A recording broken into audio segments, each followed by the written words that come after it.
만약에 흘려듣기를 제대로 해주지 않고 그냥 집중 듣기만 한다고 하면 잘못하다가는 원서를 읽긴 했지만 원서를 재료로 하는 학습서를 본 것과 동일한 그것밖에 안 되는 효과를 가져올 수도 있습니다.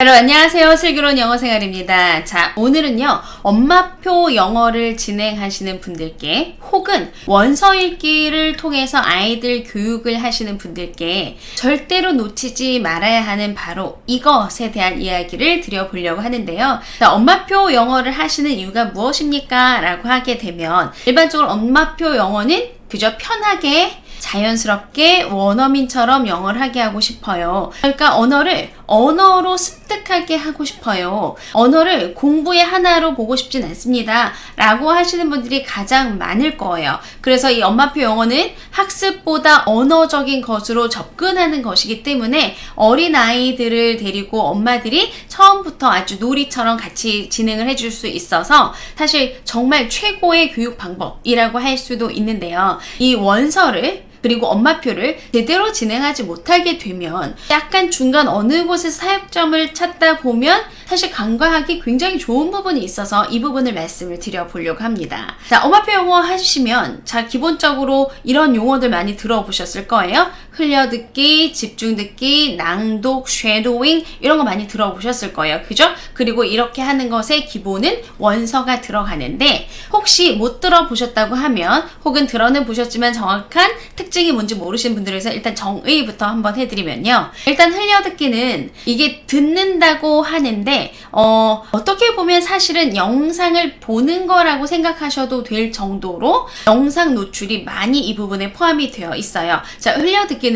쉽게 말해주면 책을 사용하지 않는다라고 생각하시는 게 더 맞을 것 같아요. 책을 들으면서 책에 글자를 보면서 듣는 것이 아니라 영상을 보면서 듣던가 아니면 다른 어떤 매체 없이 소리가 계속 나오고 있는 걸 아이가 인식하도록 만들어주는 건데 어떻게 보시면 노출하고 굉장히 비슷한 개념이에요. 그래서 아이들 노출은 제가 전에도 말씀드렸지만 누누이 말씀드리는데 노출과 교육은 좀 다릅니다. 노출은 가능하면 어릴 때에 자연스럽게 해주시는 것이 좋아서 언제부터 시작하셔도 괜찮냐 하면 아이들이 어려서 장난감 가지고 놀 때 1, 2, 3 버튼 누르고 뭐 소서 같은 거 아무거나 이렇게 빡빡 누르는 것들 있잖아요. 이런 거 누를 때 여기에서 영어로 1, 2, 3 이렇게 나오는 것들 이런 것들도 전부 다 소리를 노출을 시켜주면서 내가 엄마 아빠로부터 듣는 이 소리와 다른 소리가 세상에 존재해. 그리고 가끔 제가 노래를 불러주기도 하고 나에게 동화책을 읽어주기도 해. 이런 세상에 다른 소리가 있다라고 하는 것을 가능한 어렸을 때부터 노출을 해주면서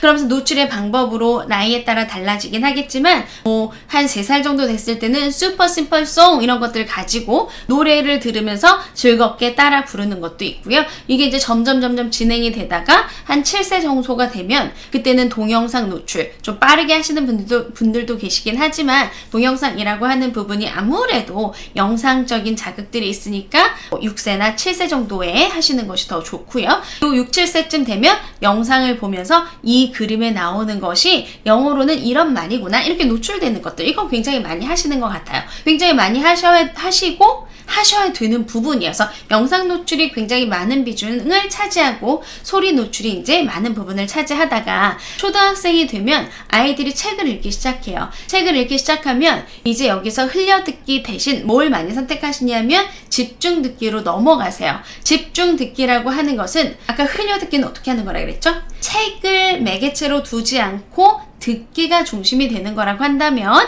그렇다면 집중 듣기는 책을 읽으면서 책에 나오는 이야기를 내가 소리로 듣는 걸 말해주겠죠. 그래서 영어 책이 있으면 영어 음원을 같이 함께 가지고 우리 전에 알려드렸었던 리딩 버드 이런 것들 가지고 쭉 손으로 짚어가면서 이 소리를 짚어가는 걸 이 소리에서 음원이 읽어준 소리를 들으면서 음원을 선생님 삼아 이 이 음원이 여기에서 강세를 주고 여기에서 쉬어주는구나 라는 거 가지고 소리를 들으면서 그것과 글자를 매칭을 시키고 이렇게 가면서 아 이런 이야기들이 있네를 받아들이는 거예요. 자, 이렇게 이제 원서 읽기로 들어가는 시기가 대부분 학교 들어가고 학습하는 시기랑 비슷하게 되는 경우들도 많이 있어요. 물론 빠르게 서두르신 분들은 앞쪽에 일어나기도 하겠지만 이제 이렇게 들어가게 되면 이제 아이들이 책을 읽으면서 보내는 시간이 많아지잖아요. 그리고 어머님들도 아이들이 책을 보면 얘가 책을 보는구나 굉장히 기뻐하시면서 이때 실수하시는 부분들이 책으로 넘어가고 책의 음원을 들으면 그러면 소리 노출을 멈춰도 된다고 생각하시는 경우예요. 자, 이렇게 되면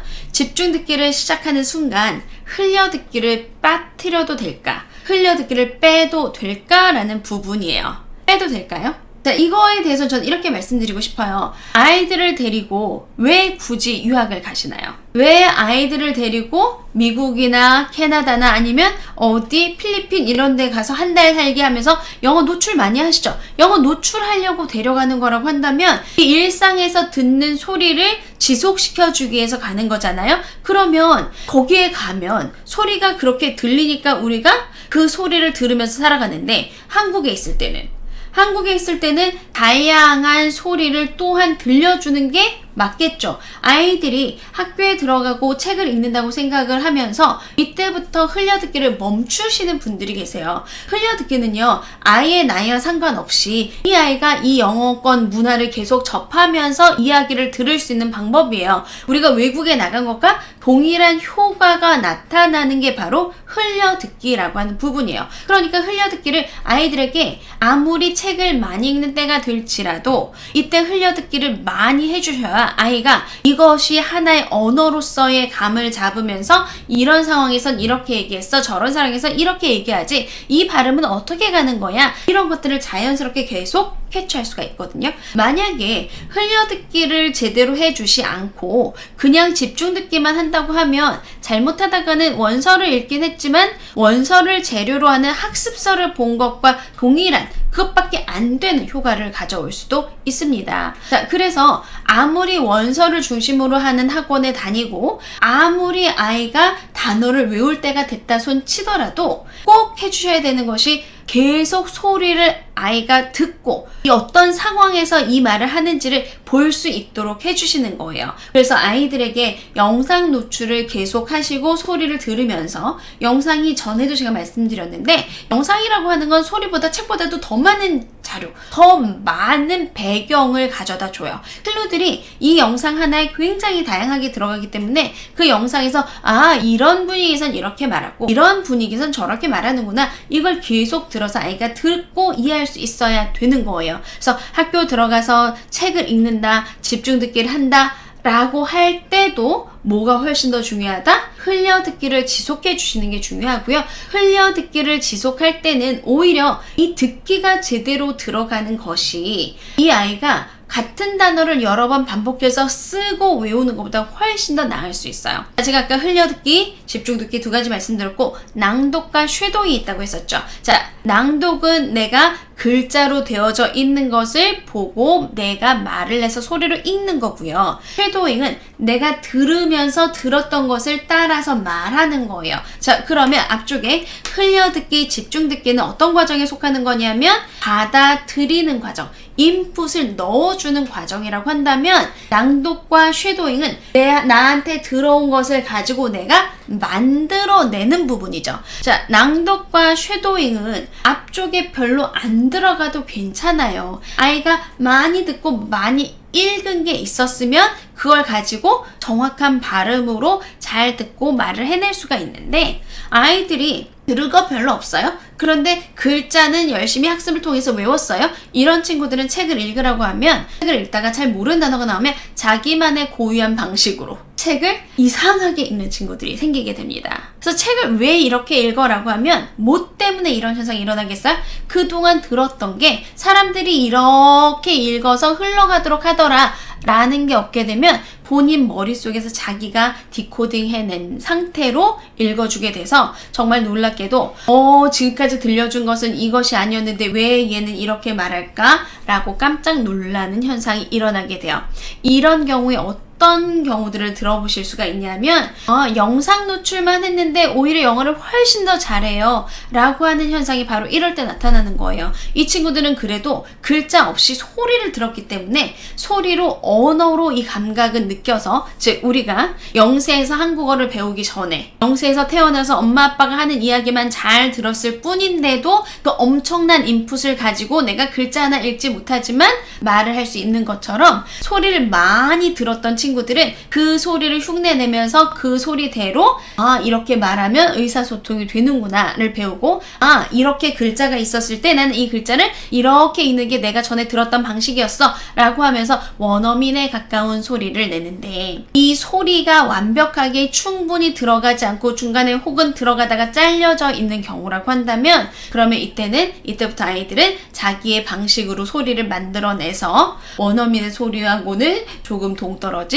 다른 소리를 낼 수 있습니다 라는 거예요. 그래서 만약에 우리 아이가 책을 많이 읽었는데, 원서를 이렇게 많이 읽었는데 왜 발음이 이 모양일까? 왜 하필이면 이렇게 많이 공부를 했는데도 왜 인토네이션이 이상할까? 라고 생각을 하시면 충분한 인풋, 특히 그 중에서 영상이라든가 소리에 대한 노출이 생각보다 적었구나 라는 걸 생각을 하시고, 지금이라도 늦지 않았으니까 아이가 학습적 인풋뿐만 아니라 언어적 인풋도 받아서 이 언어를 언어로 나타낼 수 있는 기회를 주셔야만 합니다. 자, 그래서 원서 읽고요, 그 다음에 공부하고요, 얘가 단어도 외우고요, 이것만이 영어 공부가 아니라 아이에게 소리를 많이 들을 수 있는 기회를 주셔야 이 아이가 영어를 하는 것이 훨씬 더 깔끔하고 원어민스러운 표현을 할 수 있습니다 라는 것을 꼭 기억해 주시면 좋겠습니다. 다음 시간에 뵙겠습니다.